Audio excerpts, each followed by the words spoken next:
Rab. The book of Zohar is composed from several parts. In the beginning, you have the introductions. The introduction to the book of Zohar, the foreword to the book of Zohar, the preface to the HaSulam commentary, then the introduction to the book of Zohar itself, written by Rabbi Shimon in the book of Zohar. That introduction, it's 10 volumes in the Zohar. In the 10 volumes of the Zohar, it occupies half of the first volume.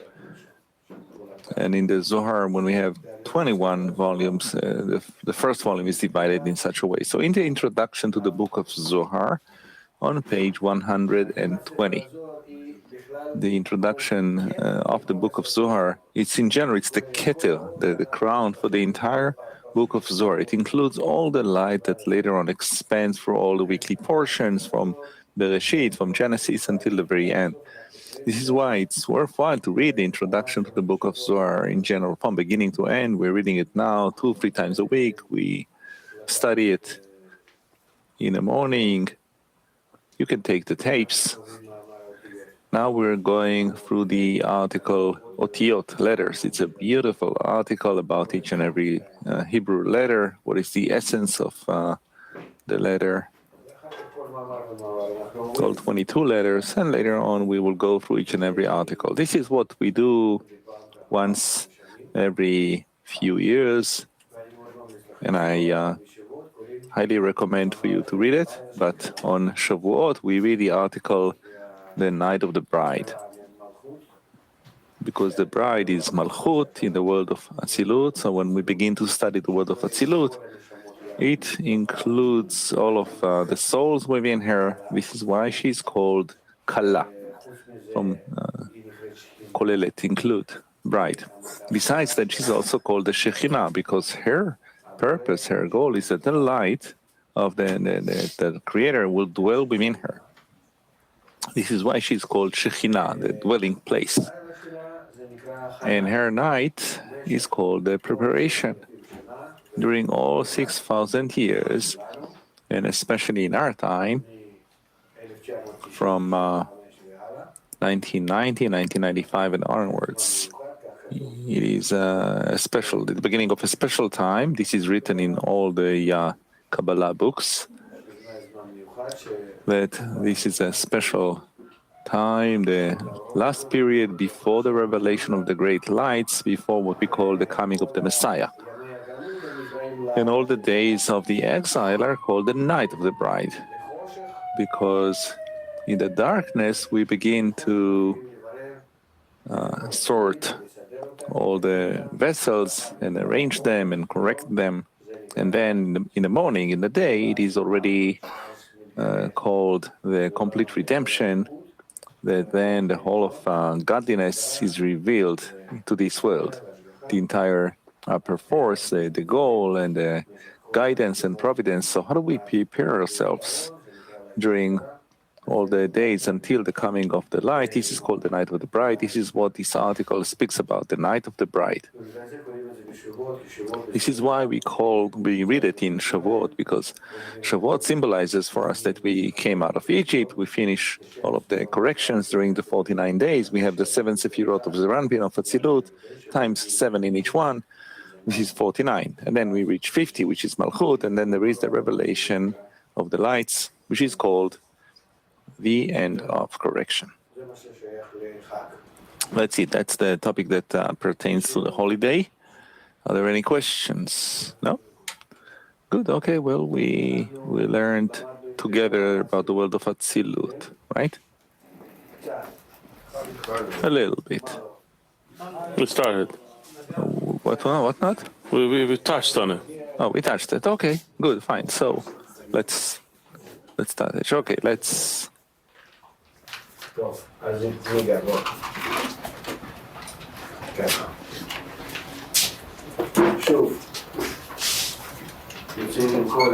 Okay, once again, we draw all of the worlds, Galgalta, it's Tabur, Tabur, סיום, פה, ראש, תוך, and סוף, חזה, וראש of Ab. Up here we have Galgalta, which emerges over 4 on 4, and Ab emerges on the records, on the coarseness of 4 over 3. Then we have Sag, that emerges from the Chazeh. This is its Rosh, and its Toch. This is Sag. It emerges on the records of 3 on 2. And the Nekudot, the dots of Sag, it begins to be refined. We learned that together, right? So its Nekudot, its dots, pass down, and they expand below the Tabur all the way to the Siyum. Because they mix with Nehi of Galgalta, so if we divide these points into Keter, Chochma, Bina, Chesed, Gvura, Tiferet, Netzach, Hod, Yesod, Malchut, then in Tiferet, truly in the middle of Tiferet, here the second restriction takes place. Malchut rises to Tiferet, and by that she limits the Parzuf and all the Parzufim up to here, up to this place which is now called Parsa, like a cutting place. So it's only permitted that the upper light will pass through all of the Parzufim. The light can appear from Ein Sof. It can now manifest through all the Parzufim, but only down to here, not more.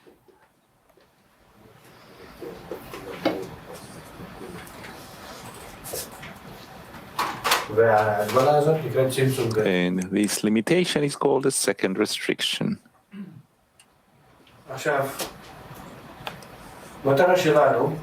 Now, our goal is to fill this entire vessel with light, and then it will be the end of correction.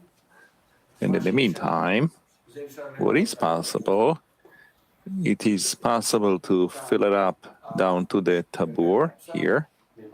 Galgalta, Ab, and Sag, they fill Malchut of Ein Sof from the Peh to her Tabur. But below the Tabur, until the Siyum, it is impossible to fill it. But only with the light of Chasadim here, it's permitted to fill it up a little bit from Tabur to the Parsa, but not below that. Later on comes the world of Nekudim.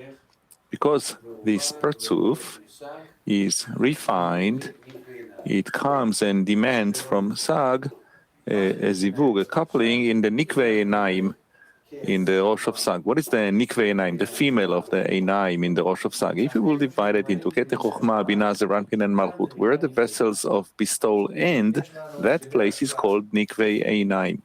Usually we have Keter, Chochma, Bina, Zeranpin, and Malchut in every Parzuf, in every place, in every topic or carrier, because besides the Creator, besides the light, there is a vessel which is divided into 5 parts. Keter, to bestow, is the coarseness of Shoresh, the root coarseness. Chochma is the coarseness of 1, Bina is the coarseness of 2, Zeranpin is the coarseness of 3, and Malchut is the coarseness of 4. So what happens is that up to Bina, up to Gal of Bina, all the vessels only want to give. These are called vessels of bestowal, kelim de hashpa.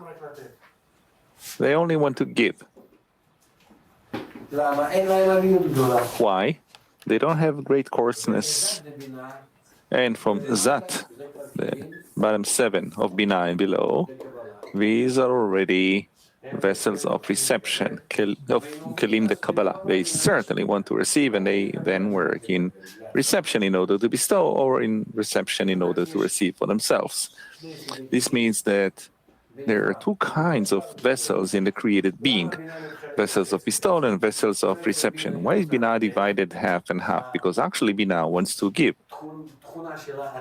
Her quality in and of herself is Chafetz Chesed, delighted in mercy. This is actually the upper part in her. I'll write it down here. In small Chafetz Chesed, delighted in mercy. This is her upper part called Gal, the first three, the upper part. But the Zat, the bottom seven, the lower part of Binah, it's not that way. There she wants to receive in order to give to Zeranpin and Malchut. And this comes to us back from where we learned together with you the four phases of direct light, if you remember it. What did we have in the four phases of direct light? Light came out of the Creator, it filled the vessel of Chokhmah, the will to receive. This vessel, when it was filled in the will to receive, she wants to give back, like the nature of the light that filled her. The will to receive that is filled with the light wants to bestow, wants to give. This is also our problem. If we could be filled with the light, we would also want to give. And then we would come out of all of the limitations that we have. So, Chokhmah, when it is filled with the light, it becomes Binah.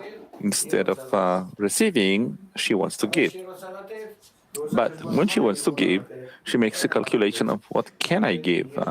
She has nothing to give, and therefore what she does is she builds for herself some place where she says the following: I have nothing to give, but because the Creator wants me to receive and enjoy, if I will receive in order to bestow, so it will be good to Him, this would be considered bestowal on my part. It's like if I'm certain and I'm sitting with someone, with some host, and if I'll eat with him, it will give him pleasure. Then even though I eat in his place, I give him pleasure by it. Therefore, such reception, after we have the qualities of Binah, delighted in mercy, if I later on go to receive, it's not considered reception; it's considered bestowal. So, in short, where are the vessels divided into vessels of bestowal and in vessels of reception? In Binah, between her upper part, which is Binah that doesn't want to receive anything, and her lower part, which she wants to receive in order to keep giving down onwards. Therefore, here, the second restriction tells us that it is forbidden for us to receive any light. Therefore, in the Rosh of Sag, when here the screen with the records comes, it stands in Binah. So here I have Keter Chokhmah and Gal of Binah, and below it we will have Zat of Binah, Zeranpin and Malchut. And the screen stands here and says, make a coupling for me on how much. So here we had 3/2, so now we're going to have 2/1. So make a coupling over the records of 2/1. Give me light according to these records, but on the condition that it will be the second restriction. That the light will come only in the part of my desires where I'm capable of receiving in order to bestow. And where I'm not capable, there no pleasure should come. So if the pleasure will come to vessels that I have no screens over, if the pleasure would come there, I will receive them in order to receive, and then on the light will depart. So from this coupling in the Rosh of Sag, light comes down and fills the vessel only in the permitted part. Wait a minute, I'm sorry, let's do it more like that. Light comes here. Why does it come here? From where the records came up, the light goes there. And it expands then only in the part where it is permitted to expand, from Tabur to the Parsa, not further down. Why? Because Keter Chokhmah, Binah, this is Galgalta, Chesed Gvura and Tiferet, it's the Einaim. Together they're called Galgalta Einaim. These are vessels of bestowal, just like those ones. Keter Chochma in the upper part of Binah. And the half of Tiferet, this is like Zat of Binah. Netzach, Hod, Yesod, Malchut, these are vessels of reception. Together they're called Achap, Ozen, Chotem, Peh. Why Achap? Because the half of Tiferet is called Ozen. We learned that. Netzach, Hod, and Yesod together are called Chotem, nose. And Malchut is called Peh.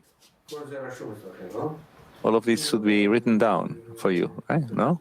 If not here, then in previous sketches, in the book, Kabbalah Matchil, Kabbalah for the beginner, everything is there. The Partzuf. What? On what page? I'll tell you by heart now. 462. Ah, you see, there's somebody who does know by heart.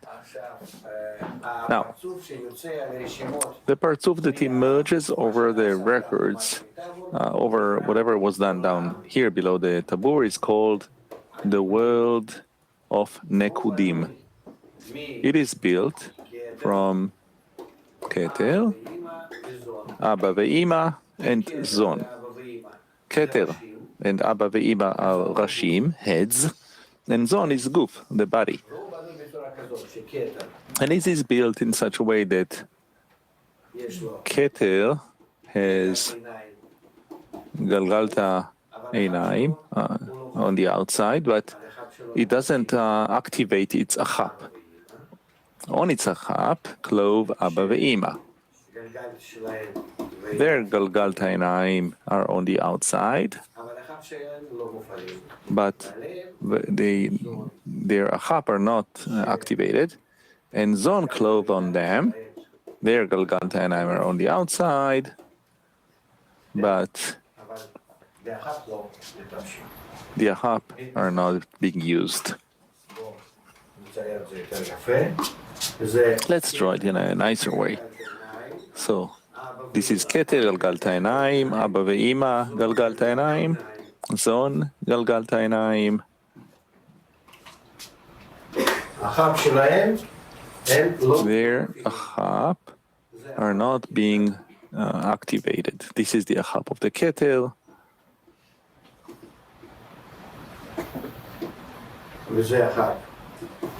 This is the Achap of Abba ve'ima.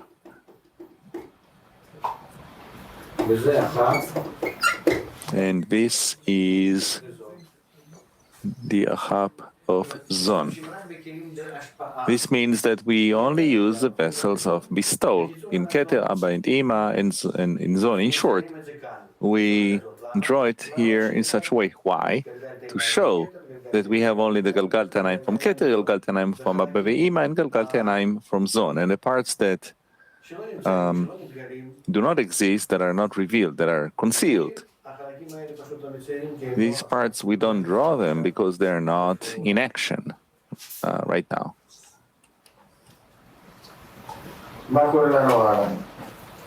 What happens next? Excuse me? Yes?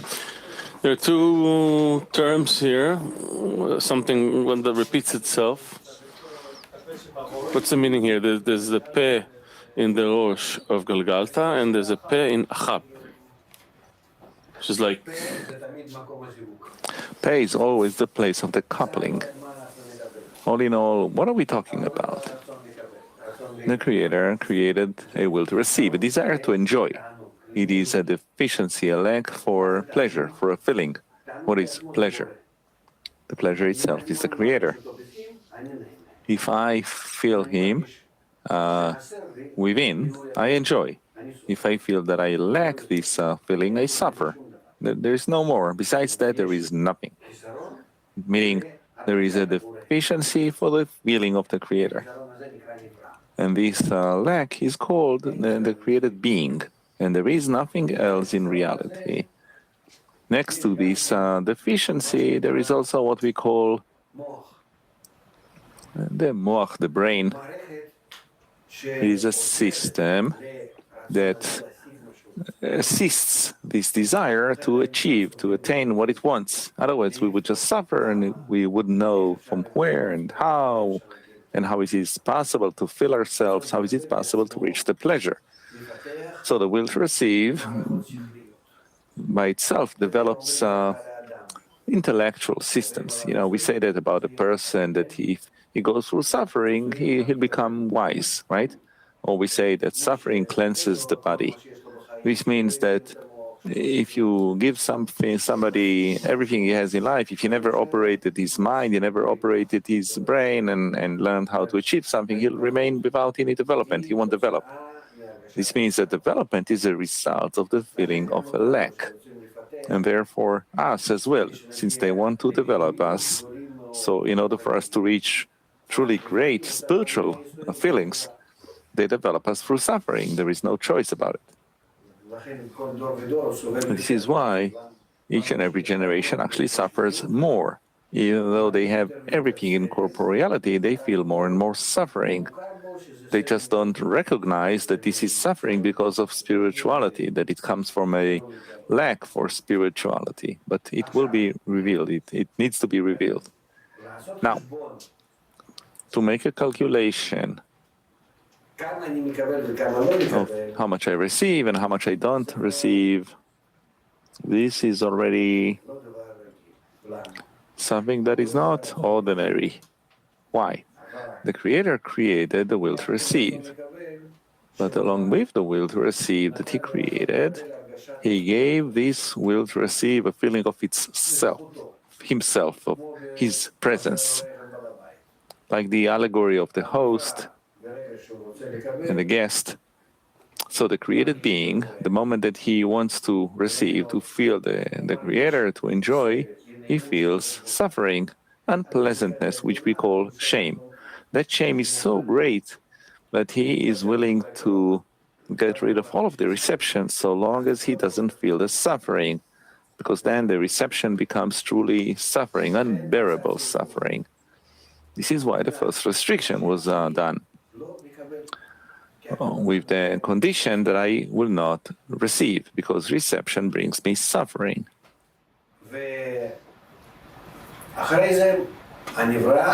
Afterwards, the created being starts working with the Rosh, with the head, and look for a solution. There is development. After Malchut makes a restriction, there is a development of the 10 Sefirot, and then she finds a solution. How can I nevertheless feel myself? And then she reaches the decision that it is possible to feel herself through the screen. This means to receive, but only in order to bestow to the host.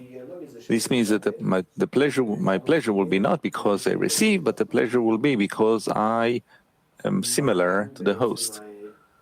What is the gain here? The gain is great. That besides the fact that I fill myself with the feeling of the host, I also reach the degree of the host, to be like him. This means eternal, whole, without any deficiencies.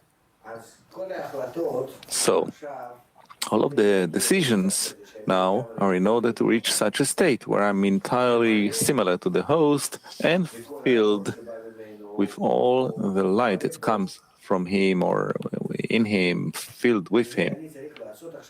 For that, I now have to make calculations. How much am I allowed to receive it? But with the intention that I will be similar to it. This is considered an intention to bestow. He gives me pleasure by passing the pleasure on to me. I give him pleasure by receiving the pleasure in order to pass pleasure to him along with that. Like a child, let's say, with respect towards the mother. By taking from the mother whatever she wants him to take, he gives her pleasure. This is what a good child does. And it's likewise with the guest and the host in this example. Now, this means that in order to just enjoy, the created being doesn't need a rosh, a head, doesn't need a mind, a brain.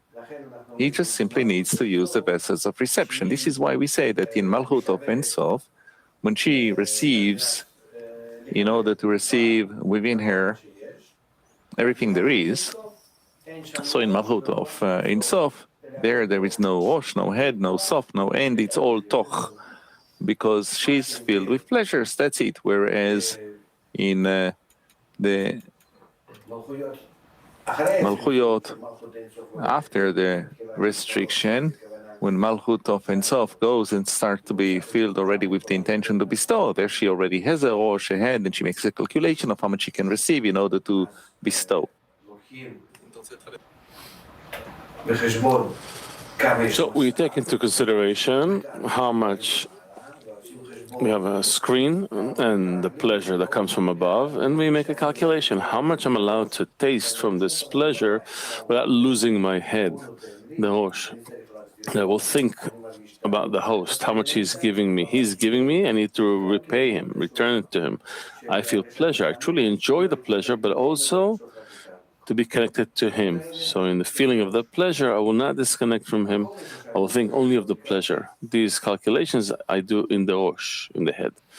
The place where I make the actual calculation is called the Peh, meaning from the Peh and above, I have 10 Sfirot of Rosh, where I make the calculation, and after I made a calculation, I receive the pleasure in practice from the Peh and below, inside my desire. I bring the pleasure into the desire, and I enjoy. A part of the desire I fill in order to bestow, and another part remains empty, vacant. I decide that I cannot fill it. It's stronger, it's too strong, this desire.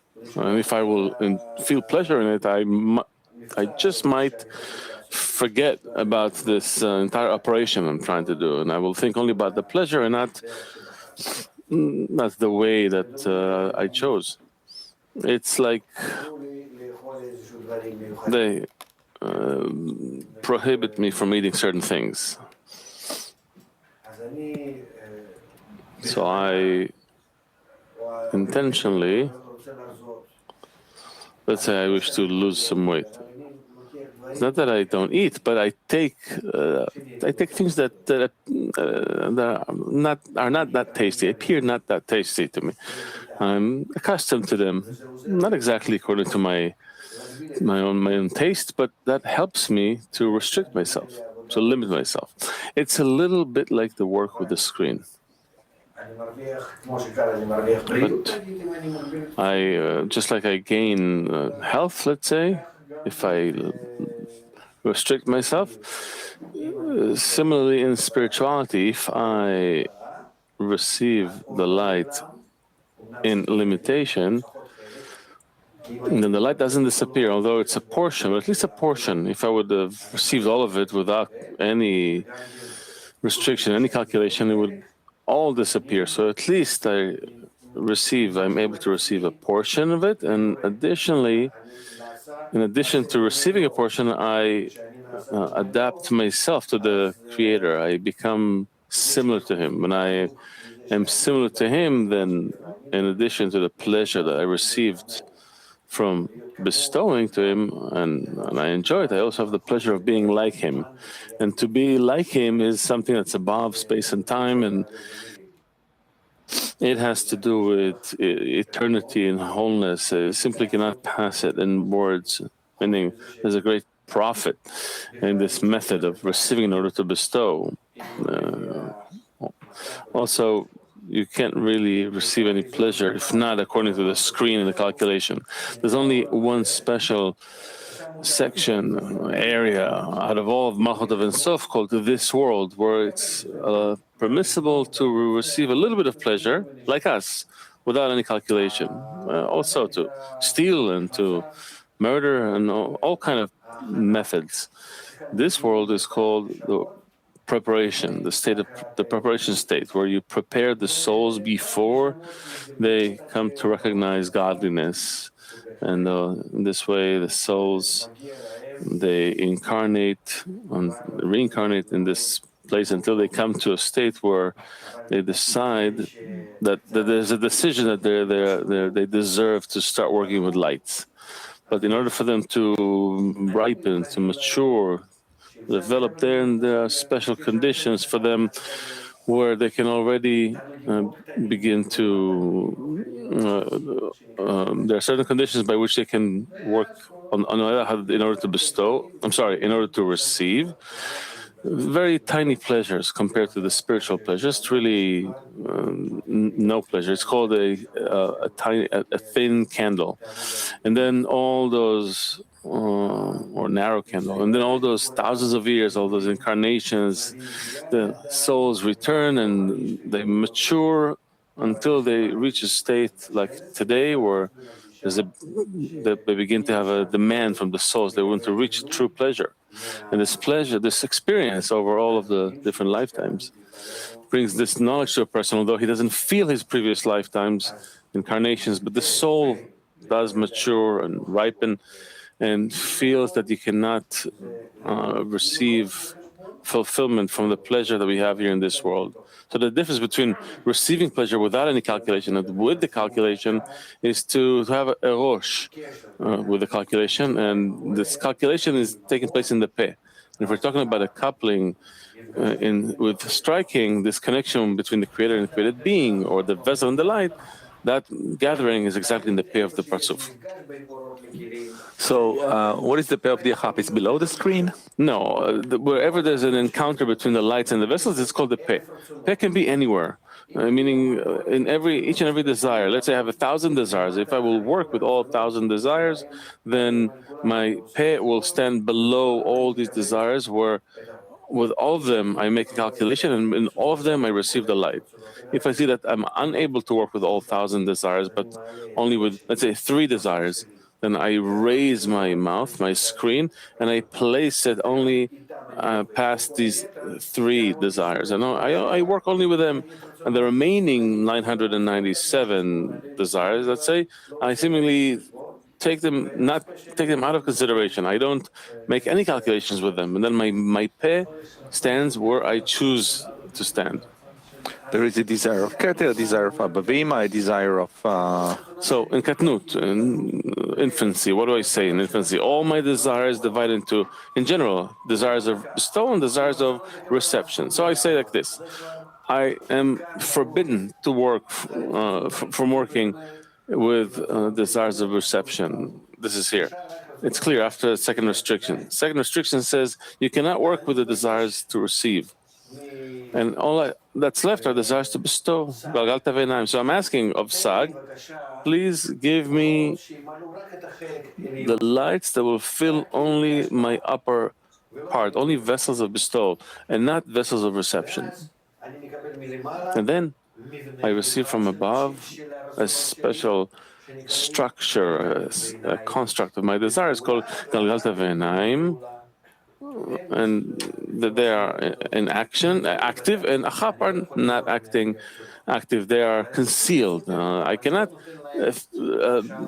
reject the desires for myself, but I seemingly I contain them, I block them, I don't let them develop right now. Let's say I'm in a certain society and I have all kinds of pleasures before me, and a guest came to see me. So I make the calculation. If I will take this and I'll take this, well, it's not that bad. They won't think I'm too hungry. I won't feel shame. But if I will take this is not good already. If I take a shot of whiskey and a piece of meat, and meaning I make calculation what I'm allowed to use and what I'm not allowed to use. So after making the calculation and restricting my desires, they remain with me. They're inside of me. I'm not throwing them out. I place a cover above them. That's forced to keep them under wraps. I keep them inside and I don't use them. So that's what Sag does. It takes all these previous desires according to their demand. It makes a coupling with striking on the condition that it maintains the second restriction. And then it builds a parzuf here, which is the second restriction. In this parzuf, it can exist. From the sketch, I understand that in the Toch it already enters. In the red part, there's no light. No, in the Toch, I mean above the tabur. From the peh to the tabur, there is light or there is no light up there? Above here? Yes. Yeah, above here, there's plenty of light. There's no restriction, no limitation. But it's not a part of the Parzuf at all? No, down to Tabu, from Ein Sof to Tabu, no limitation. Just as I drew it here. And Nikudot of Sag that descended below Tabu, and they qualify this place. What is Nikudot of Sag? It's Bina, as we learned. And then when they descended below Tabu, they brought the light of Bina. The light of Bina is to bestow. And then seemingly this entire place became Chasadim. You can bestow, but because it was mixed, as I described it here, it got mixed with the will to receive here, the phase 4 of coarseness. And phase 4 of coarseness immediately restricted all these vessels, divided them into two. First of all, it was not felt that they're included of these two parts. Now it is felt. If phase 4 of coarseness would not influence Nikudot of Sag, then Nikudot of Sag is only Bina. But if I introduce such great coarseness into Bina, immediately you feel that it includes two parts, two portions. The upper part, where she cares about nothing, it's Chafetz Chesed, delighted in mercy, as we said, Chafetz Chesed. Here, the upper part of Bina, and the lower part of Bina, which is vessels of reception.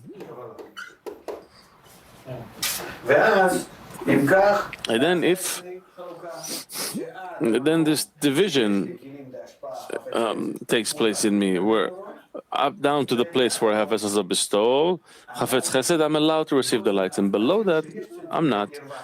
But nevertheless, even though there is a second restriction, I gain something. Why?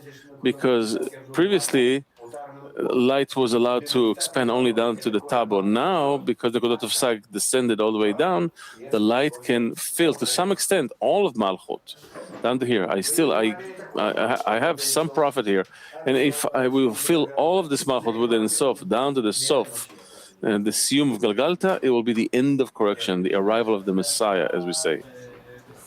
If in bestowal in Sag, in Tiferet.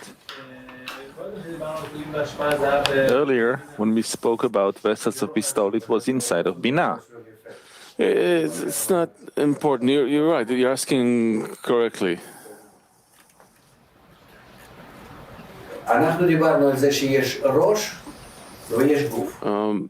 We said that there's a Rosh and there's a Guf. If I'm just receiving light without any calculation, I don't need a Rosh. Just, come here. I filled myself. If I need to make a calculation to receive under a certain special condition in order to bestow, I don't know what other condition there can be, right? Well, to have this calculation with the host, so I will not feel shame.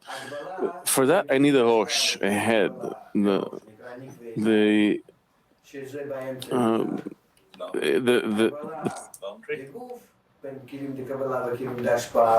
parallel between vessels of bestowal and vessel of reception, or maybe the restriction between, or the boundary between vessel of bestowal and vessel of reception in the Rosh is called Nikve Naim, which is in the middle of Bina, and the boundary in the Guf between vessels of reception and vessel of bestowal is called Tiferet.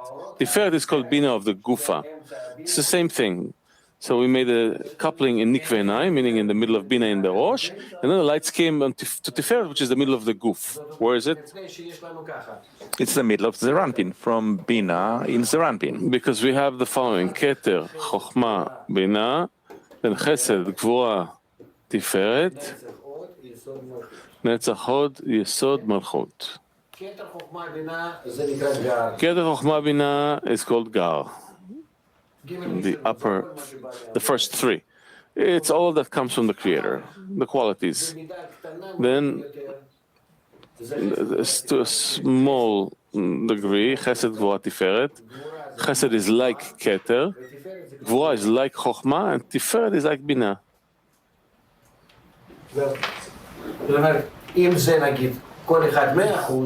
I mean, if each one of those is 100%, then each one here is, let's say, 50% or 10%. It doesn't matter.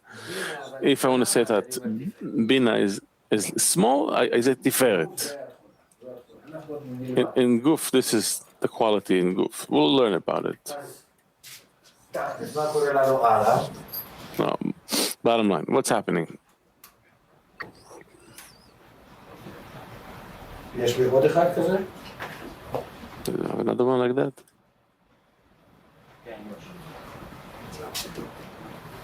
עכשיו.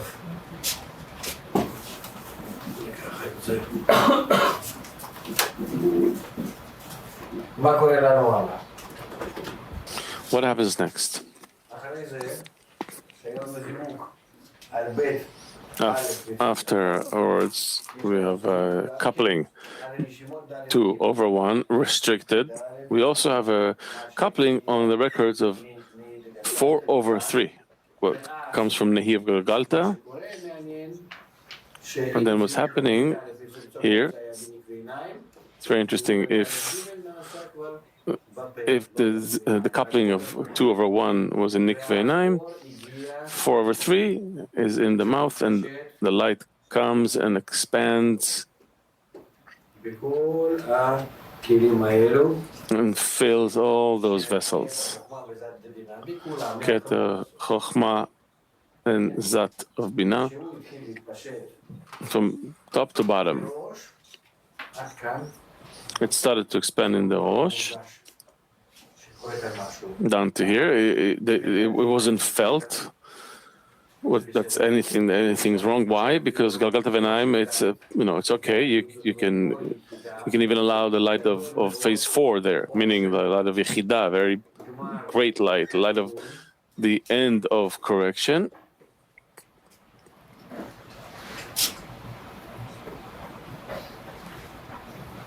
And even though the Keter is using its Achap, and Galgalta Ve'inaim of Abba Ve'ima, it's also allowed. Nothing happens to them. But once it started to pass through the Achap of Abba Ve'ima to Galgalta Ve'inaim of Zon, and then to Galgalta Ve'inaim, from Galgalta Ve'inaim of Zon, it started to pass through the Parsa to Achap of Zon, then you begin to have a shattering. But the shattering begins here, from the lights that cross the Parsa. Down to here, it's allowed to have the light. From once you get beyond the Parsa, there you begin to have a shattering. But because Zon is both Galgalta Ve'inaim and Achap connected together, 10 Sfirot, that's why the shattering begins here. From Peh of Abba Ve'ima.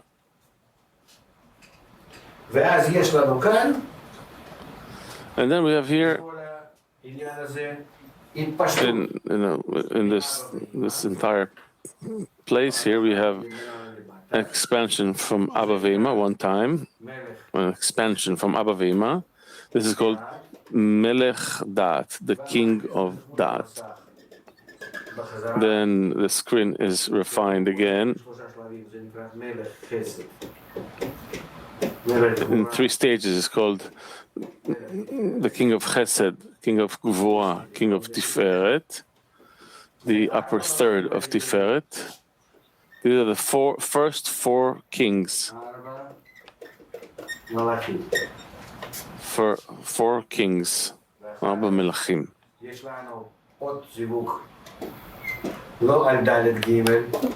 And then there's another coupling here, not on 4 over 3, but Gimel Bet 3 over 2. Here we have an expansion and then refinement. The refinement, the expansion below is called the king of the lower third of Tiferet, Netzach and Hod. They're together. Yesod and Malchut. Another set of 4 kings. That's how the shattering takes place. So we have 8 kings in total. We made these calculations. Times 32. Well, we made all these calculations. מעות, זהו. ומאז אנחנו הגענו למצב. What else? Now we came to a state where we have 320 broken vessels. It says 32 in each one, and 10 sfirot. 32 times 10 is 320.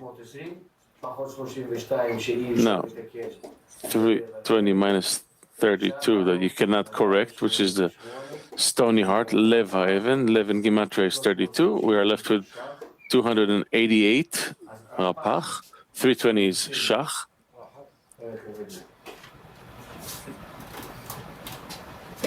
Rapach.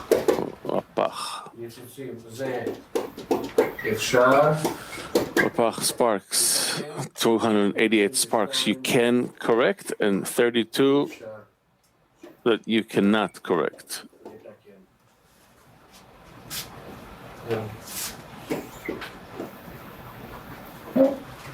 That's